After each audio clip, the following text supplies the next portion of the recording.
Okay, so we can start. Great. Welcome to the 5:30 Monday, November 4th, Northampton Housing Partnership meeting. This is a hybrid meeting, and I'm going to do a roll call. Melissa Fowler, Here.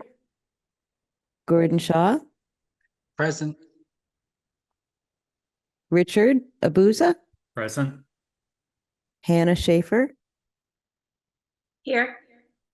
and Gwen Nabad here. Okay. Okay. This meeting is being recorded. Do we have any public comments tonight? Benjamin? Thanks. Hi, everybody. My public comment is that I just wanted to be sure that you all know that this Friday at 8:30, the Strong Towns Northampton group is hosting an event where we have Chuck Marone of Strong Towns talking about his book, Escaping the Housing Trap. It's going to be at 8:30 at the Northampton Center for the Arts. It's free, open to everybody. It's a funky time to have this event, but that was the time that he was available. But I think it would probably be of interest to everybody in this group. So I hope you can make it. That's it. Thanks. Great. Thank you so much. Does anybody else have any updates or anything to share before we start the official meeting? Announcements? No? Okay. The first thing on approval is the minutes from October 7th, 2024. And if you guys noticed, they did not arrive in emails. Yes. I did not have a chance to get the minutes out, so we'll have to postpone that for Okay. the next, and I Okay. apologize for that. So we are trying to going, balance balls. that's okay. And so we are going to table the October 7th minutes for next month. Thank you. Okay, and we're going to talk about regulatory changes. Workforce housing zoning changes in process. And so let's talk about that. I Okay. do have this interesting Part 1, Title 7, Chapter 40, Section 60B paperwork. Yes. And I'm not quite sure of the translation, how to translate this. So I guess you could help. Sure. So, yeah, so I think we discussed, and I'm just going to pull up this map that I have here. Let me see if I can find it.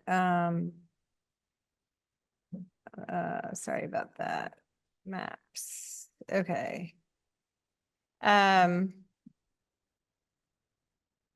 So we talked a little bit at the last meeting, and we didn't get a chance to talk about this opportunity for the city to sort of evaluate an option to encourage workforce housing. There's a regulatory mechanism, as Gwen pointed out, and I sent to you, is it Chapter 60A? I'm sorry, 60B. That allows cities and towns to establish districts in which special tax assessments can be given to proponents, developers, builders for the purposes of building workforce housing, which can be defined by the community in terms of what percentage of area median income the housing is targeted towards. The state has typically looked at workforce housing for meeting the needs of people up to 120% of the area median income, which is above that, the typical subsidized housing is targeted to those people making 80% and less of the area median income. We've got several large-scale developers and that are building those units. And there's some funding for units where those Valley Community Development and Wayfinders and others have bumped up to 100% of area median income for a few of those units. But for the most part, the significant portion or substantial portion of the units that they're building are targeted for those meeting 30, 60, and 80% of area median income. So this legislation is an opportunity to sort of take it to that next level where people are not qualifying for subsidized housing units, but they still can't find market rate housing.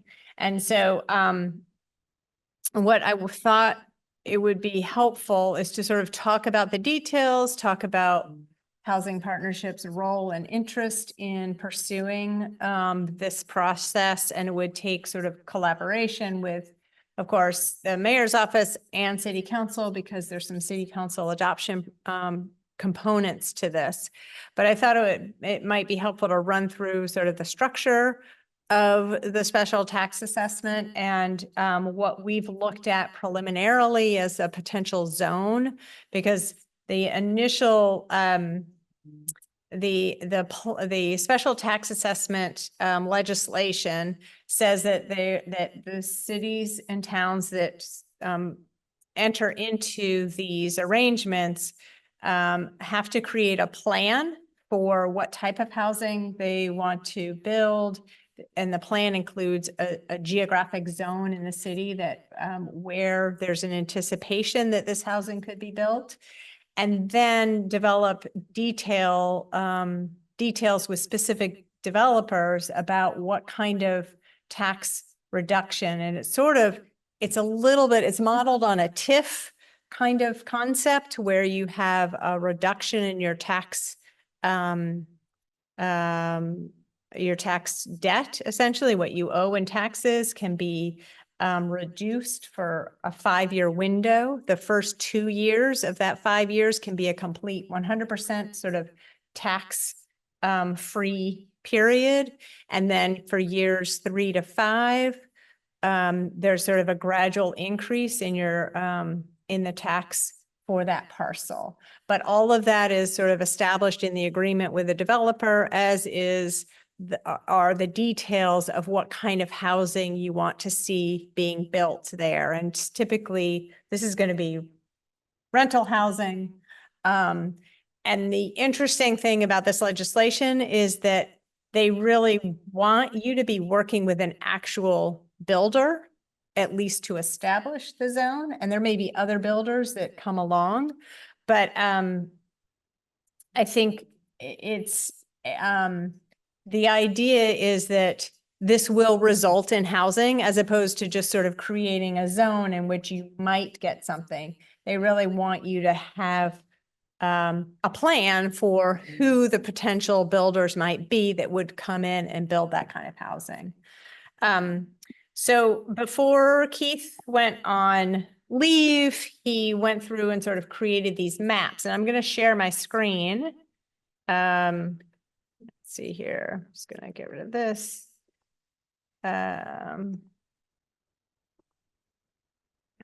So can you see it's coming, I think? Okay. Can you see the map, everybody out there in Zoom world? Yes. Okay, awesome.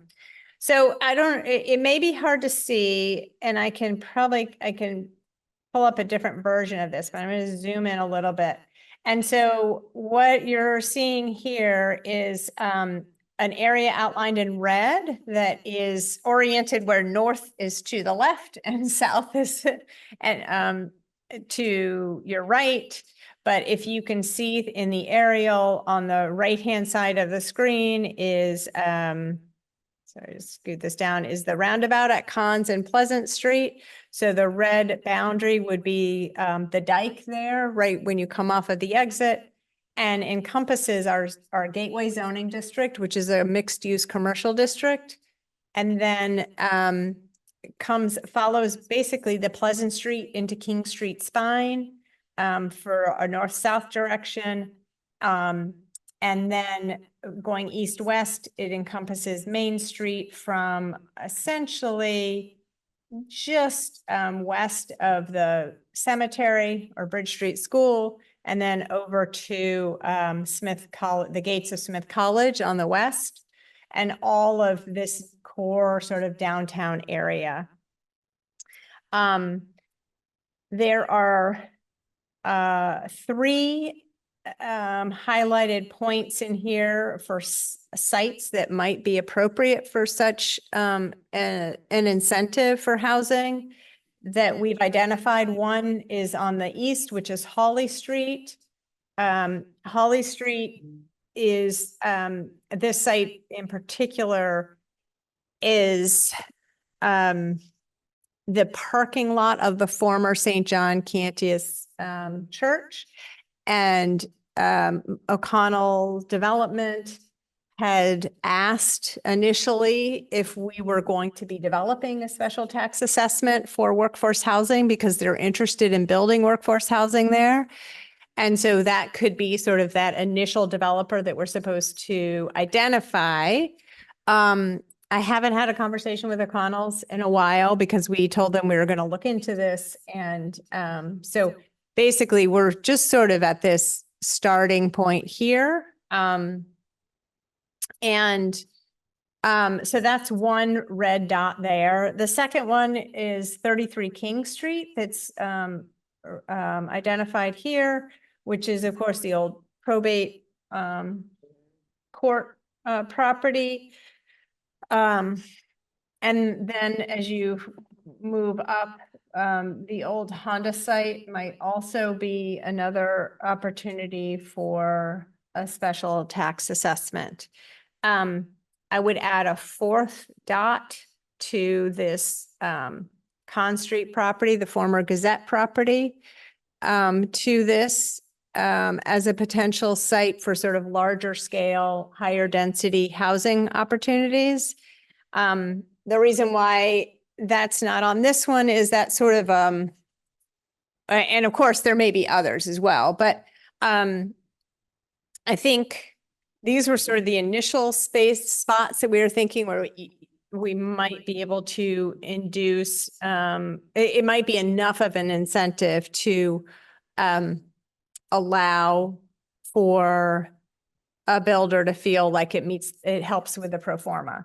So I want to put that on the side for a second and then just explain that the other piece of this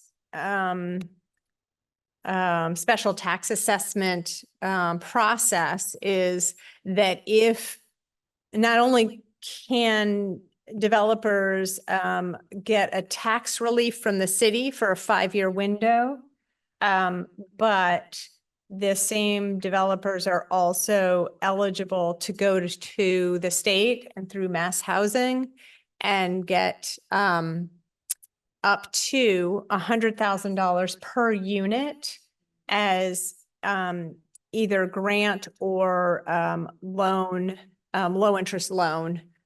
So that's another potential financial resource that will help in a developer's pro forma for building housing. And the thing that we are realizing and sort of seeing in the market is not just what people are saying out there about the cost of construction and interest rates, but that these things have ballooned to such a level that it's creating this impediment to building housing at all. And so I sent you that article about the rental rates that are going up and you know, for new, just basic construction, the cost and the return rate needed for those construction projects is just beyond the rental rates that can be captured in the Northampton market and frankly, in most markets around Massachusetts. So I think this almost becomes a necessity that we need to try to come together with the help of, you know, the state to put together more financial resources for people building housing beyond just the typical affordable housing units that are already funded through the existing low-income housing tax credits and other state funding options that those developers have. So as a particular example of this point in time, we have been told by the developer of the old Gazette property that the numbers aren't working out for hotel construction. And the numbers aren't working out for housing. And so that property, you know, it was cleared for a hotel and for housing. But because construction costs have gone up so much over the last 10 years, at the same time that hotel receipts and what you can charge for hotel rooms have pretty much stayed the same or stagnated. So there's no way to make those numbers match up. And so that's why this property becomes potentially another site, because we're not convinced, based on what we're seeing, that the hotel project can get off the ground. You know, they'll still try, the owner will still try, but but he's also looking for other options. So I guess I'll stop there and see if there are any questions about the idea of this one, the map. Does the map make sense? And while you're thinking about that, I'm just also going to pull up the other map that we have, which shows the zoning district. Well, actually, that's just shaded in, but basically, this is the share. I'll just pull this up here. This essentially shows most of the commercial district in shaded area. There's a little bit, actually, this is all the central business district with its sub-districts. And I don't know if that's an easier visual to see or not, but that's the outline. So I was going to say, if you guys were drawing a legislative district, it looked like you guys were up to some gerrymandering mischief. But is that exactly why the outline is what it is? It represents a certain zoned area. Is that how you came up with it? yes, we're not picking and choosing winners. But yes, the idea is that's the sort of commercial spine where we allow the highest density residential and mixed uses. And where there are larger parcels potentially available for development. Yeah. And is this only for rental housing? Does the statute contemplate home ownership as well, which is a need as well? You know, low market, moderate Yeah. income housing for home ownership. I think that's a really good question. I'll just see if I can skim this quickly. I think it anticipates it being rental because you can control, you know, you can pledge that you're only going to lease to people meeting that 120% AMI or whatever the number is that the city develops for the housing.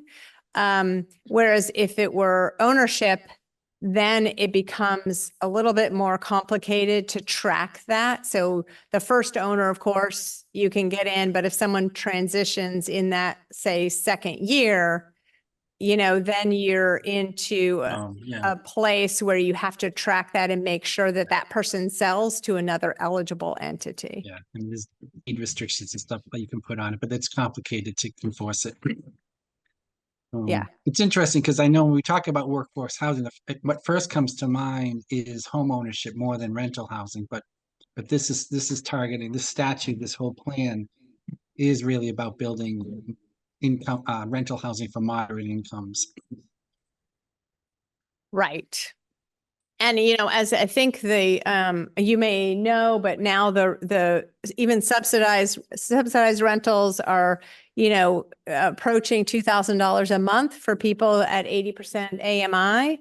And so, you know, those folks that are above making more than 80%, I mean, that's certainly a high dollar number that I think all of us have a hard time wrapping our heads around when we think about when we were in the rental markets and sort of watching them over the last 20 years, that going up into the high 2000s and low 3000s for your basic rental is hard to fathom.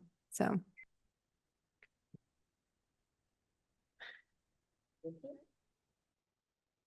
I've got a question. So would I be correct in assuming that there's no real change in what anyone would be able to build under this program? It's just a question of enabling financing. Is that so? Yes. Right. It's completely a financial incentive. So the follow-up to that is, who might be against it? I assume that the amount of property tax that the city forgoes, and we don't get reimbursed for that from the state, No. Mm-mm. is relatively modest compared to our housing gain. Is there any if we advocate for this, is there any constituency who might conceivably be opposed to it? It seems pretty, beneficial. Yeah, I think that there would be a question about, I mean, I agree with you that the sort of revenue forbearance or delay is relatively modest compared to, getting that housing in and up and available. However, there may be people who, feel that the city should be getting the greatest amount of revenue for every single project so that it can fund their own pet projects or their own interests in other, components of what the city has to manage and fund. So there's that. I think there are still folks that are concerned about higher density residential units, even though this area identified already allows, the highest density residential unit count anywhere in the city. People might look at it as we're trying to incentivize high density, which we are, but there may be, but of course, there's no project yet, right? It's just setting up the framework for developers to be able to access, a lower tax rate temporarily. And also access state funding on a per unit basis. Mhm. So.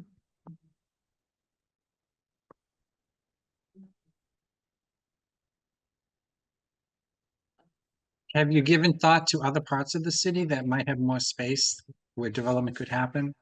Or is that just no non-starter because it's not high density? I mean, state, I say state, I mean the city. Yeah. I think, based on the incentive, I think the, approach should be to look at our downtown and our, highest density allowed districts. And if it's works and it's solvable, then maybe we also apply it to, say, Florence Center or other locations. But I think as a trial run, that it makes sense to start in downtown. And of course, as you all know, housing brings activity to commercial centers. So there's a synergy there of having, the more housing units you have, it will support downtown businesses. But I think that it certainly is something to think about for other locations in the city.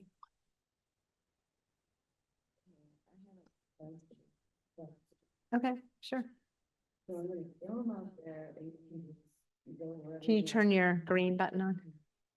Okay, I have a bunch of questions and I'm gonna I'm gonna throw them out there and Carolyn can just respond to it all.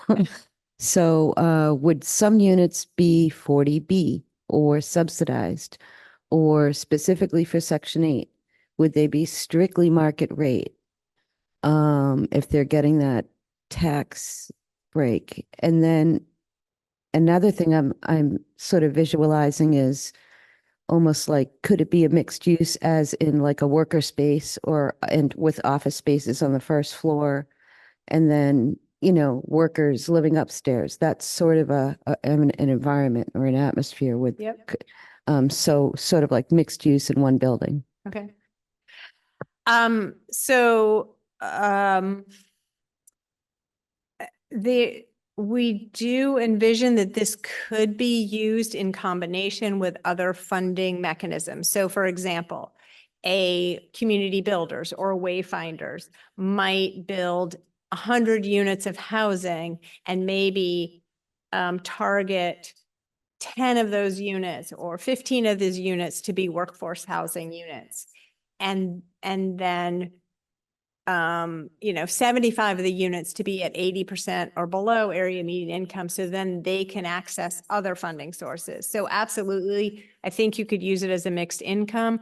I think the interesting thing actually about one of the projects, which actually wasn't listed on this map here, is 79 King Street, which is where the Live, Give, Play project was approved at 80, I think it's 88 units now. That project is the developers are finding it difficult to make the pro forma work. And that's for high-end housing. And so they're thinking they have expertise in doing mixed income projects. And they are interested in piecing together different incentives that target different markets. So I think it's very possible that you could put multiple pieces of funding, resources together and stack a project in order to make it pencil out at the bottom. In the Central Business Core District, we absolutely require a commercial presence on the ground floor. On the street side. So if projects like at 33 King Street were to include a project that had housing, the first floor along King Street would have to be commercial. So you would get that automatically have that mix of ground floor commercial and upper story residential. All the other properties, the other zones, Central Business Side Street and Central Business Gateway, allow mixed use, but don't require a commercial component. So you could do residential from the first floor all the way up. And then I think you had one other question. Oh, Section 8, I think. Yeah, or subsidized or those. Yeah. So Section 8 the vouchers I think can be used anywhere, but I think sort of going to my answer about putting different incentives together just to make a project pencil out, I think is really where the Commonwealth is moving towards, and people who are developing in the Commonwealth are realizing that even market rate housing isn't necessarily going to pencil out unless you're in, on the water in Boston where you can really charge, a lot and get that cost back. But places all over the Commonwealth are having a hard time, even in the market rate arena, getting projects to pencil out. Okay, so, and, I'm thinking, where I just moved to, it's definitely above market rate. You and Gordon were saying, like, for a 3-bedroom, it's over $3,000 a month. Mm-hmm. For a 2-bedroom, it's over $2,000 a month, with a few exceptions. What I'm seeing there is there are a lot of empty units and there's a lot of people moving out. Uh-huh. So, I don't know how people resolve that, but, just wondering do they ever lower the rents? Do you ever go lower? So I'm seeing that, and I've actually never seen that before, but I've seen one empty 3-bedroom unit for about a month now or more or longer. So Yeah. thanks. Yep. Anybody else?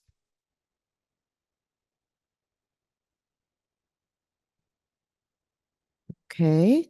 Well, I guess I'll ask, what would you envision the housing partnerships role here being in assisting, to assist with this project, should we decide that we want to do that? Yeah, well, I think, there are a couple things. If there are particular members who want to sort of work on developing the details of the plan, there could be a subcommittee that's created for that purposes. Alternatively, staff can continue to sort of work out the details and then sort of present for conversation in front of the partnership, the steps that to take. And then there could be sort of one of those steps I envision would be, either inviting in the city councilors or or having a meeting with the city councilors to make them aware of what, this program that you're working on and that you really want to sort of make sure that the counselors are on board. I mean, I think for the most part, that the city council is very interested in addressing the housing crisis for the most part. And so, but I think it makes sense to bring them in, early and often. So I could see that as sort of an important step after we, get the structure of what this might look like and sort of finalize details. I think, we probably need to do at the staff level, at any rate, get a little more information from the prospective developers who are out there and be interested, in pursuing this, to have them on as part of, development of the plan. So. Just to follow up to that, so how much, I mean, we don't have a developer, you have someone that potentially could be reached out to again, but Yep. how much planning can we do in advance of locking up a developer? Is there work to be done, or is this it right now? I mean, you have a region, you have a zone. Yeah, and a no, I think, desire. I think there's a lot, like, I think that, from the city's perspective, we could identify what we think the parameters of any special tax assessment might be. So, what would be considered, workforce housing for us? Is it 120%? Is it up to 130%?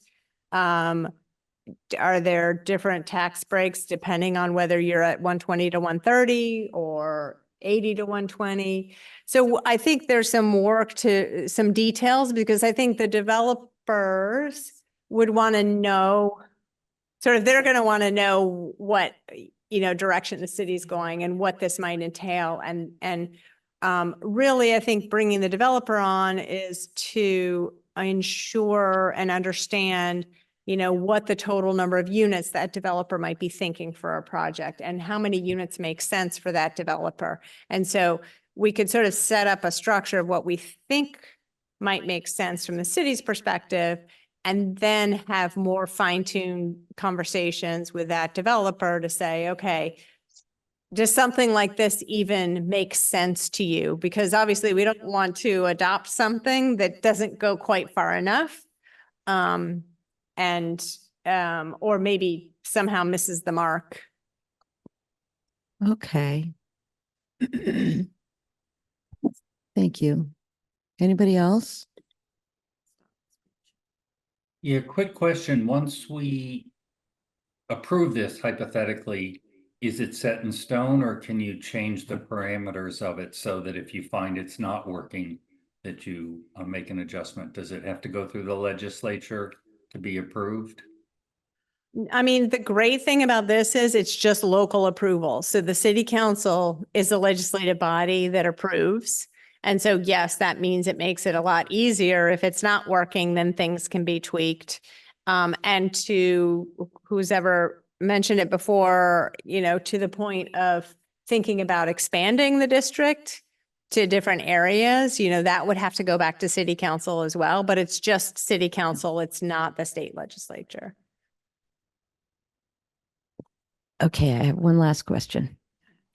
What if, would it be possible for some of the units, like say that somebody wanted to purchase a penthouse on the top floor.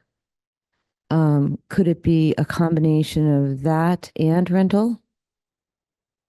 Yes. I mean, Okay. I would say yes. So, and that's another thing that I think it would be good to have a developer on board to say, you know what, this is the thing that makes the project go. Like you're giving me these little incentives, but I could really use a penthouse, suite to really literally cap it off and make this project Right. go. I'm just thinking of Boston, so you always get the Yeah. penthouse on the top floor that everybody talks about. Yeah. So, okay, anything else? Anybody? All right. Okay. So we are going to move on to the discussion of advocacy. We're going to talk a little bit about strategizing, or if anyone has been strategizing, or if anyone has ideas for strategies of monitoring and supporting housing opportunities. Talk about our role as the housing partnership and what our role is in that. And then talk about financial support for renovations for existing affordable housing units and the missing middle. So, I guess we could just talk about if there's anything we've been doing already that we might consider as advocacy, or just start with that, or Carolyn, what you have to say about that. Yeah, I mean, I think we've talked about this a little bit about, and there have been some occasions where partnership members have come in support of certainly some affordable housing projects, as well as some just overall housing projects. And I think there's been, it's not clear sort of what I think the partnership feels about that and their role. And I think this also came up when you were asking about, are there ways that, how do you talk about if there's projects that are coming forward, how do you find out about them and, what they might entail? And I think just sort of tying in, I think Melissa being on the planning board can obviously be the conduit to some of the projects that are coming to the planning board and providing feedback on that. There is sometimes a scheduling mismatch because the partnership meets once a month. Planning board meets twice a month, on a different schedule. So sometimes, the partnership might meet after a planning board meeting. So that can be a little difficult. I don't know if there's any ideas about, the partnership's interest in participating in those conversations at all or not. So that's kind of why it's on the agenda. Well, I'm always definitely interested in coming to these zoning and planning meetings. So I have to find a way to set that on my calendar. I think that's the biggest challenge, and then not losing track of time. Yeah. And I mean, yeah, and typically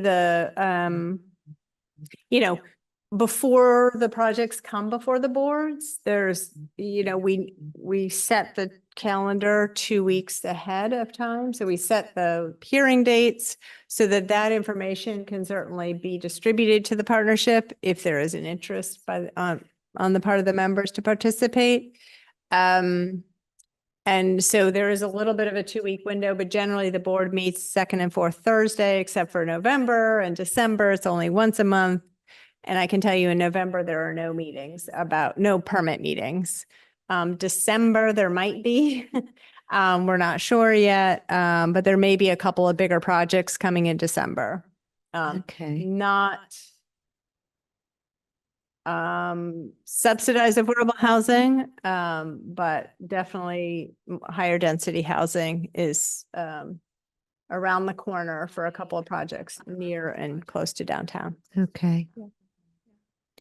Richard has his. I had a comment about advocacy. I'm sorry, I can't seem to find the raise hand That's okay. feature of here. I think it might be stating the obvious, but one of the things that the partnership has historically done is done community education. And if we're going to have something like a new housing program that might conceivably have some questions or community opposition, then this is a perfect opportunity for us to be ahead of the curve when we do things like our op-ed pieces, because housing seems so discouraging. Here's something that might offer a potential ray of hope to people and be a focal point for community education, and also set the stage so that if a project does arise, it's sort of been in the air, and that kind of community support can be more organic than it might be if it just popped up when a specific project is there. Yep. So I think that our long-term strategy, and it's hard when things are so difficult to get projects, but of community education is still a vital part of what we want to do. Yeah. Thanks, Richard. Hannah? Yeah, I just want to tail off of what Richard said, because I did want to mention the panel that I had been invited to participate in earlier, well, I guess last month. And first, I wanted to apologize because my communication around being on the panel was really bad, and there was just some miscommunication there. But it was, let me just get that. It was this addressing the housing crisis panel that was hosted at the St. John's Episcopal Church. The panelists were from a Willow real estate co-op, Manna Community Kitchen, Wayfinders, Pioneer Development. Alex Jarrett was there. And then I was there as a renter and also had a chance to speak to some of what the Housing Partnership has worked on. And I thought it was a really good panel, and just a reminder that, every time there is some sort of event around housing that the public can come to, like, it just nets one more person who is hearing some of these things for the first time. So even though sometimes it can seem like panels like that are a little vague, maybe are retreading the same issues, it was a reminder to me that I would love for us to be out doing community engagement events and panels. So I'm happy to speak more to what the panel was like and the specifics. Great. Thank you so much, Hannah.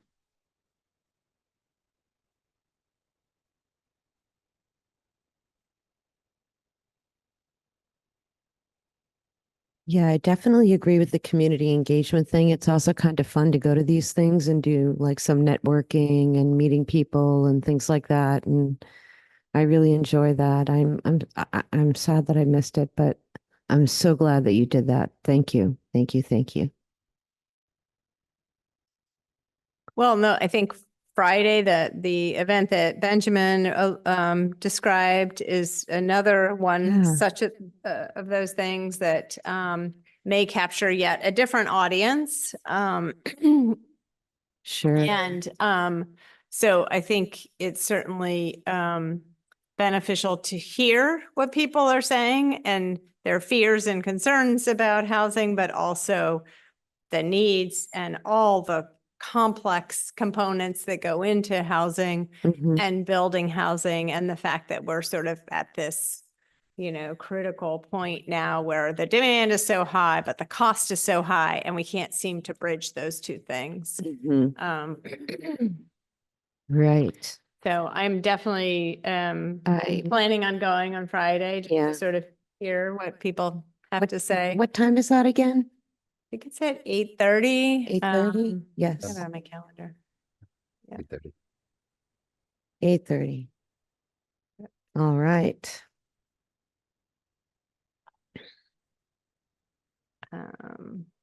Actually, I have it at 8, actually, 8 to 9.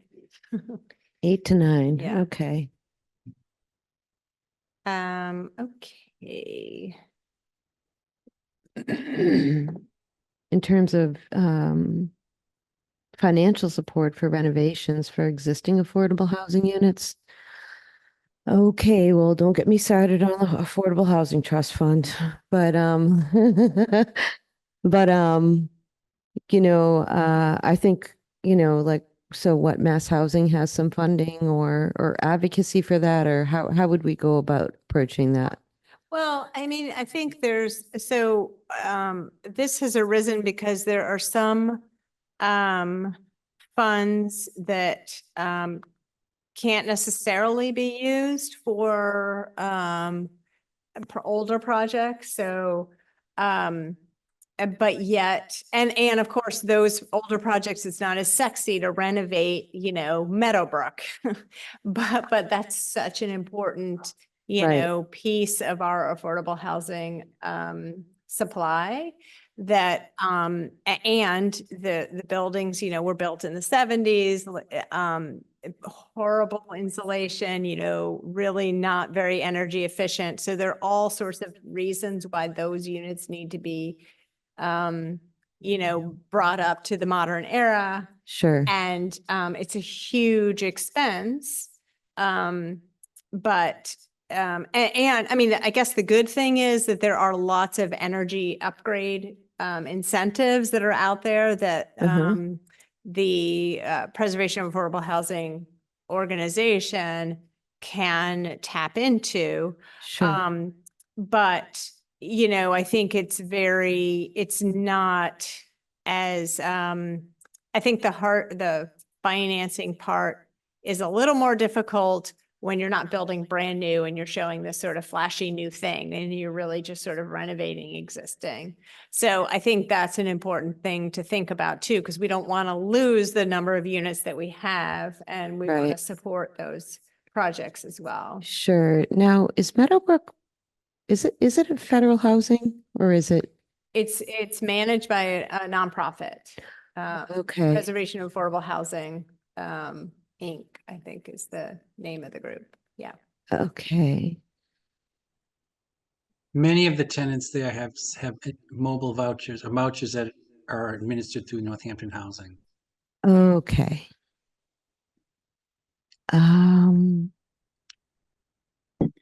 But it does have market rate units without subsidies. I mean, for what is, they are on the cheaper end for what's out there in the market, but it's still not very affordable. Right. And it sounds like it's outdated. It needs some updates, and I know like some people that live on the lower levels have issues with mold and things like that. I've been hearing about that since I moved here. Yeah, the basement apartments are very wet. Yes. That's what happens when you build in a wetland in Yeah. the 1970s. You And I mean, know, the tenants don't deserve that, but there's not a Yeah. lot the landlord can do other than to like rip it out and start over again. That's Right. the problem with fixing those issues. Yeah, the big issue, of course, is that they're not accessible. And Yeah. so there's a huge, oh, need to make those some first floor units accessible. absolutely. So it's not just building work, but it's site work too. Okay, so that might bring me to another thing is like there must be funding in Massachusetts for accessibility projects and things like Oh, that. yeah. Okay. Grants and things like that. Yep. Okay, and then the missing middle. Yeah, I put this on here because, the Western Mass Housing Coalition has been talking about this, especially in the context of the Affordable Homes Act and the funding that is still to be sort of sorted out. And I mean, I guess this sort of links a little bit to the other pieces of the conversation that I don't think we're quite ready to have, because I don't think the bond money and the regulatory structure related to the Affordable Homes Act programs are not yet set in stone. But, there's been a lot of conversation about the differences between Eastern Mass and Western Mass and the Right. kind of scale of housing. Yes. And that a lot of the housing is really targeted, or a lot of the funding sources really don't work for building projects that are less than 20 units in a project. And so Mhm. Valley CDC won't do a project that's fewer than 20 units because it I just doesn't see. pencil out with the numbers. Oh, But yet we don't have, not every location in Northampton, can accommodate 25, 30 units on a property. And so, and there are, of course, many places in Western Mass that are like that, where you want lower scale, sort of mid-range right. number of units between 8 and 20 units, but the funding isn't there for that. So that's one of the things that I think would be good for the partnership to sort of advocate for and push for.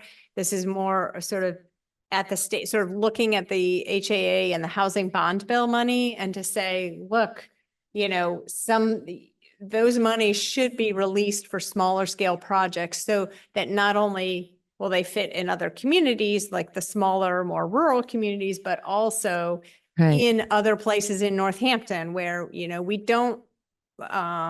can't necessarily support high density housing because the sewer service isn't there, or maybe it's not the right neighborhood character. Mhm. So 8 to 15 units is more appropriate for that scale, but yet that there's no access to funding for that, really. So, Okay. I'm just thinking of like, tiny neighborhoods with tiny homes, that are not intruding on anything like you said, in some of the more rural areas, or even the outer parts of Northampton or right. So you different get sort of, wards. you have Habitat who builds, Sure. maybe at 100% AMI, Mhm. and they can build those individual single family detached units and maybe even shared parcel.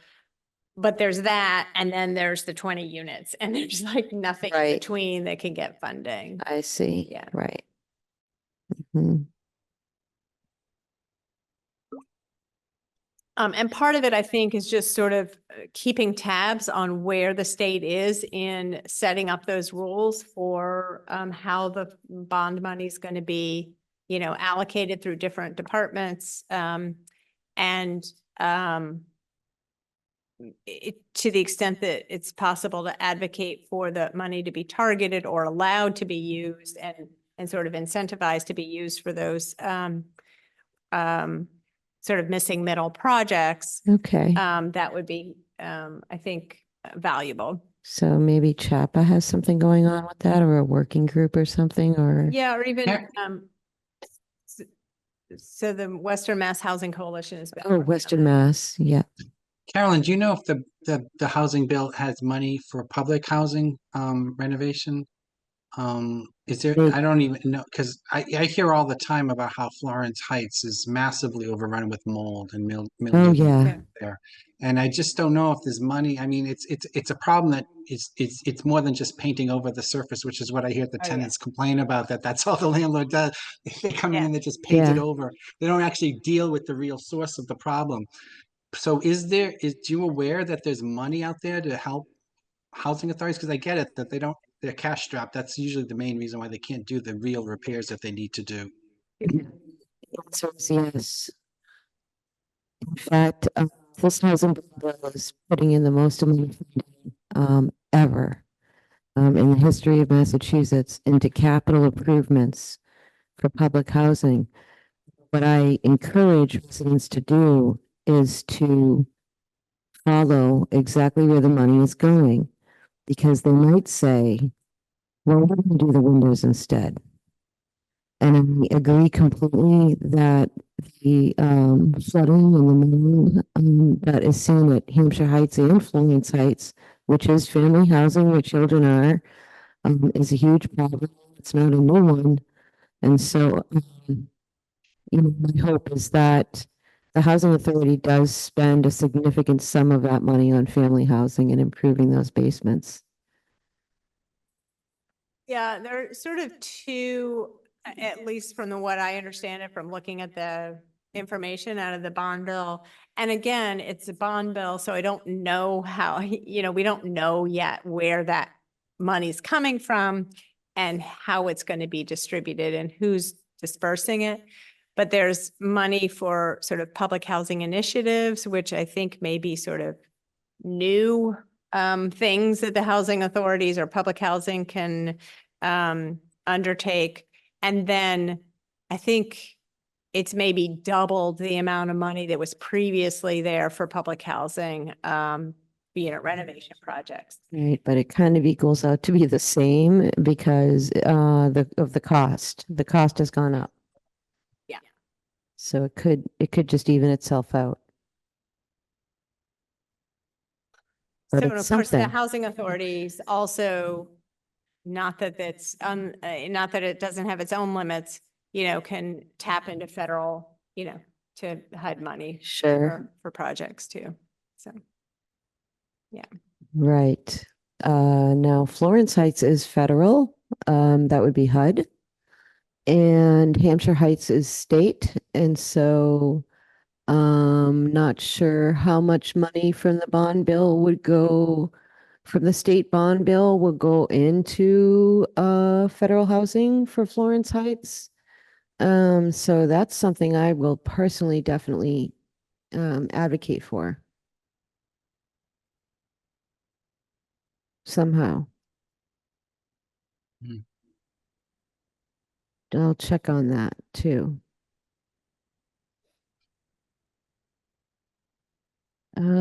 I would say in terms of advocacy, like I know for myself, I do attend a lot of fair housing conferences. I do attend, and if I see something going on with the housing authority, like I keep hearing residents talk about things like what Gordon mentions and just different issues that come up in terms of safety and security at housing. So if there's something there that I see, I might say something, but I'm not living there anymore, so I'm not a resident, but just as a member of the public, I do go and try to advocate. And tenant organizing, I think is really important because local tenant organizations have a tremendous amount of say in who gets hired and what goes on in their environment and, what goes on with the budget. So I guess I keep trying to encourage that, although right now I think I'm going to take a little bit of a break because it really gets tiring. But I'm always here in support if anyone needs help with bylaws or anything like that. I also I just recently went to the Mass Union of Public Housing Tenants Conference 2 weekends ago. And that was really informative and hopefully there's money for tenants to go. The Housing Authority does have money for that sort of education and involvement with Mass Union. So I know there were 4 other tenants who are also LTO officers from Salvo House, but I would have loved to have seen people from family housing attending. So hopefully that can start happening more.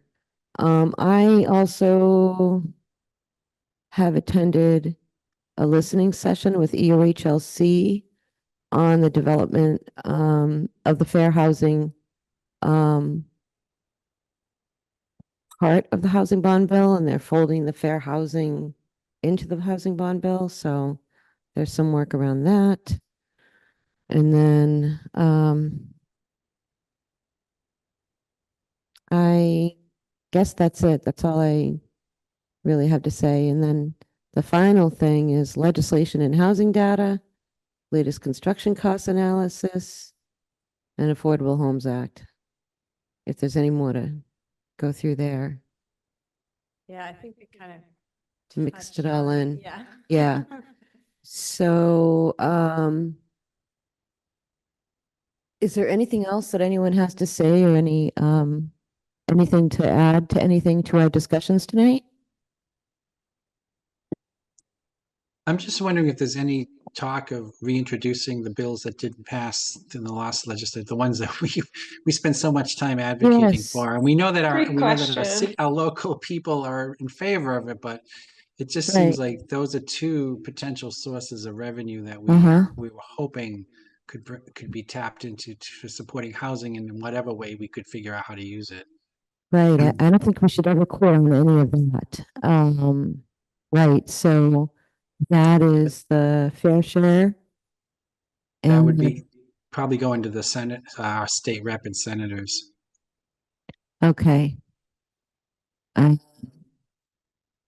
But I think it might be helpful for you all to understand what happened sort of reach that result to see if it's worth the effort. I don't know. I didn't follow it through to the end. And so, there may Okay. be something telling that gives you a hint in one way or the other, sort of whether it makes sense to try to push it now, or maybe strategize about when it might be appropriate to bring it up again. Yeah, I'm not sure if Mr. Mariano just didn't put it out there or it just didn't make it, or I mean, anybody can watch the legislative hearings. I guess it's a matter of knowing if they even came to that point. Do you know, Gordon? no, I don't watch the hearings. Okay, sometimes I do. I'm not, yeah, I haven't heard anything. There's even, I mean, just wondering if, may not be this, and then sometime will there be interest in pushing them through again? Okay, The housing well, crisis gets worse, maybe there'd be a different climate to get it passed. right. I So, thought Hannah had her hand up. Did you want to say something? Yeah, I mean, just in terms of the broker fee home rule petition, because that's the one that I've been following the most closely. I can follow up on that one, and maybe we can put on the agenda for next month just a few minutes to check Okay. in about it. I had the sense from following, I mean, I have the page for the bill bookmarked. It didn't seem like it was dead to me at the local level, at least, even if, this time around it wasn't going to make it into, there was that possibility of it making it into the state bond bill, which would have been great. So I'd love to, take point on following up with Representative Sabadosa and seeing where that's at for next meeting. Great.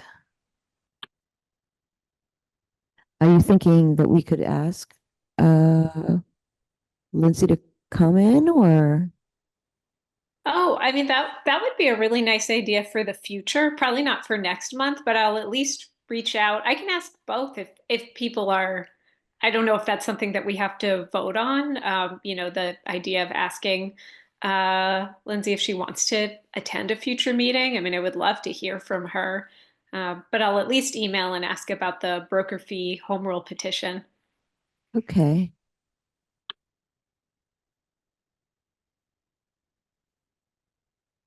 Anything else? Any other, anything else not otherwise anticipated? All right. So I think we just need one motion, final motion. I'll move that we adjourn. Second, Wait, who was that? Richard. Richard Gordon, and yeah. Gordon? Okay. Yeah. Yeah. Anyway, okay. Gwen, Okay. I think you may be a little close to your mic. It sounds a little overmodulated, but I might. Oh, Anybody okay. else? Is that? Okay. Yeah, that's a little better. Okay, good. Thank you. Thank you for letting me know. Do you want to do roll call? Sure. So roll call, motion to adjourn, on a motion to adjourn, Hannah Schaefer, Yes. Melissa Fowler, Yes. Gordon Shaw, Yes. Richard Abusa, Yes. Gwen Nabad. Yes. Right. That was it. Glad we had a quorum to adjourn, or we would have been stuck here until tomorrow. Okay, have a Tomorrow's a good fateful night. day. Yes. Hopefully we'll all get Civil War when we We meet in might not December. know Yes. tomorrow. All right. Thank you, Okay. everyone. Good night, Okay. everyone. Have a good night.